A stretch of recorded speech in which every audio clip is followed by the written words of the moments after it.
Somos Anonymous.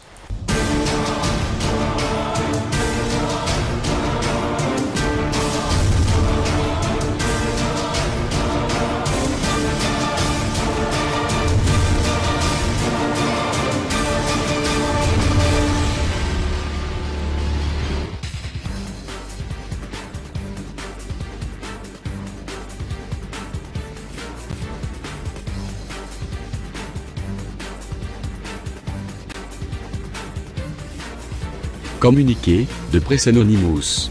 Cette vidéo a été réalisée par la chaîne YouTube Anonymous 00089. Aujourd'hui nous allons parler de Manuel Valls, peuple du monde libre. Issu de la plus haute bourgeoisie catalane par son père, et d'une famille suisse, enrichi dans le trafic de l'or par sa mère, ce fils d'un célèbre peintre, catalan nullement anti-franquiste, a grandi dans un milieu paix, dans une maison, située en face de l'île Saint-Louis. Ce qui lui a permis de fréquenter le gratin des beaux-arts, mais aussi de la politique. Dès ses 18 ans, alors qu'il n'était même pas encore naturalisé français, il a passé un accord secret, appelé Pacte de Tolbiac, avec deux camarades, au très brillant avenir, Stéphane Fouque, aujourd'hui pape des communicants socialistes et responsable du Conseil représentatif des institutions juives de France, et Alain Bauer, ancien grand maître du Grand Orient de France et ponte de la sécurité urbaine. Son ascension doit beaucoup à ces deux hommes, avec lesquels il est demeuré étroitement lié.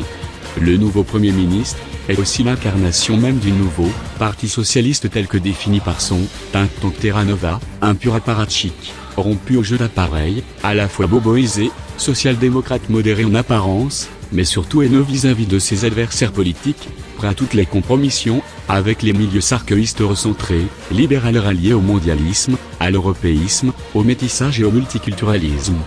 Ce que d'aucuns pourraient appeler l'after-socialisme ou socialisme à l'eau de rose. Il est bien évidemment membre du club d'influence Le Siècle, mais aussi du groupe mondialiste de Bilderberg.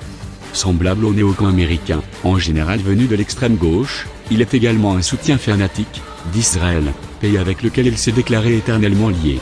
Mais on ignorait, jusqu'à présent complètement que jusqu'en 2008 au moins, Manuel Valls était très clairement pro-palestinien. C'est cet ombrageux catalan, qui se voit évidemment trôner en 2017 ou 2024, à la présidence de la République. Commandez dès à présent le livre d'Emmanuel Ratier, intitulé « Le vrai visage de Manuel Valls ». Un ouvrage qui risque d'en ébranler plus d'un, du simple citoyen croyant, encore à la parole politicienne jusqu'au soutien les plus communautaires du Premier ministre. Nous sommes Anonymous. Nous sommes légion. Nous ne pardonnons pas. Nous n'oublions pas. Redoutez-nous.